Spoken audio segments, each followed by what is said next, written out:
All right, this is our third video in the series of how to create and set up an event. So we are now at the ticket sales option.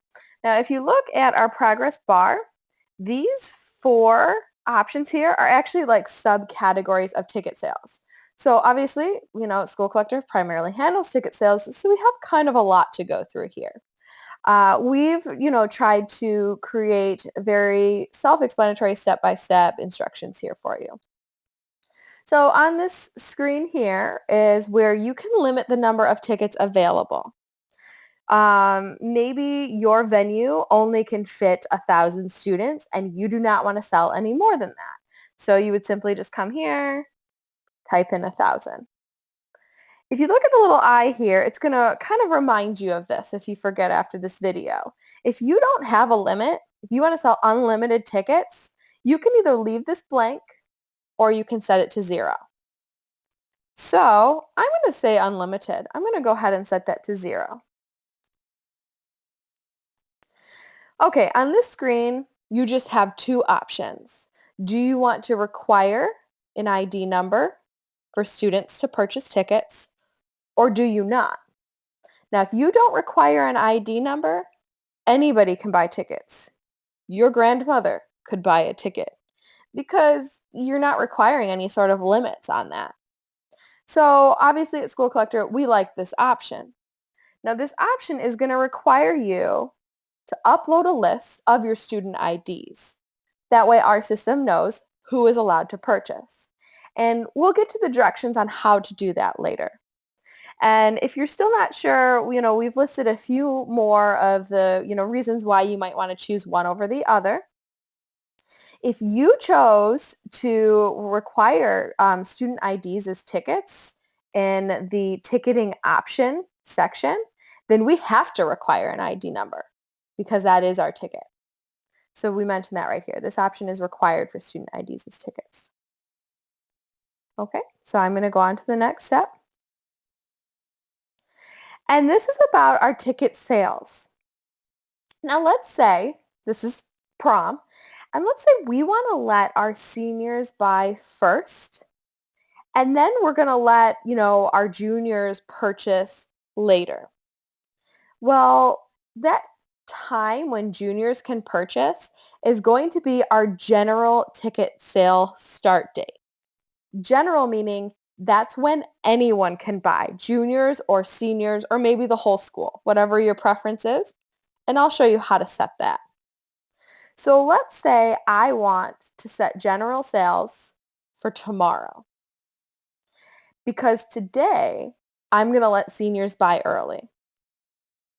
I can pick a time. I'm just going to go ahead and leave it there. Let's say ticket sales end the following day. Now, I could try to set other ticket availabilities, but if I click here to manage right now, it's going to tell me that I haven't uploaded a CSV file yet. I've mentioned it a little bit before, and we are going to get to that point, but we can't set other ticket availabilities until we've given the system a file of all of our student information, who's seniors and who are juniors and so on. So I'm just going to have to continue forward for now. Guest tickets.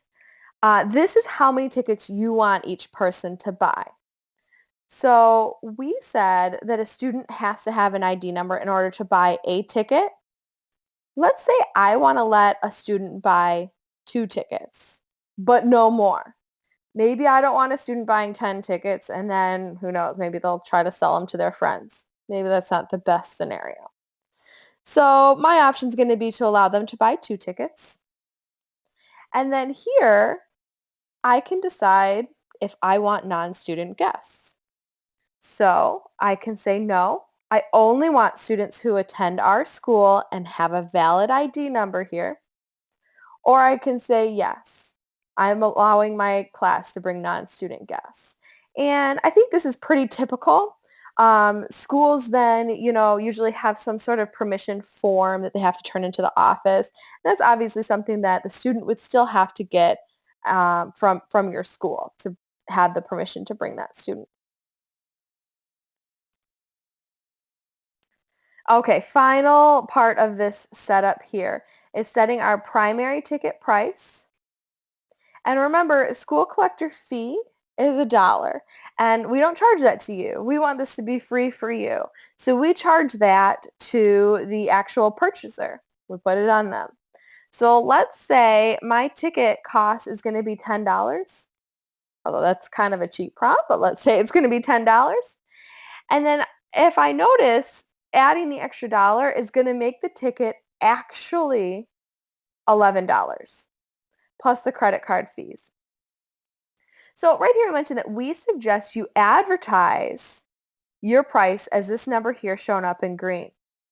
So we suggest you tell your students that the ticket is $11. Include the school collector fee so that there's no confusion.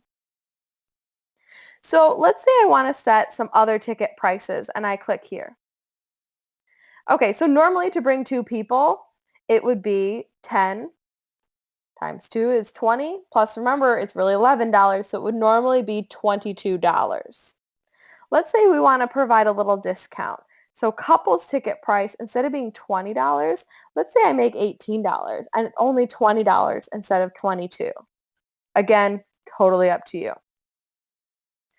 Other reduced ticket pricing. Do you want to give free tickets? This is completely, all of this here is under your control. This stuff will not show up online because if it did, every student would choose a free ticket.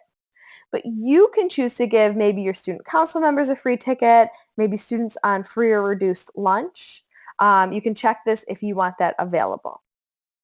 Let's say you want discounted tickets for whatever reason. Maybe you want to give a $5 ticket and you also want, I don't know, $1 ticket option. Again, we're just here to provide you with lots of customization. So we see here our actual ticket price is $11. We see our couples ticket pricing and our others ticket pricing here. And remember that these other ticket prices, these reduced prices, are only under your control. Students will not see these last 2 online. They will see a couples ticket option and they will see the actual ticket option.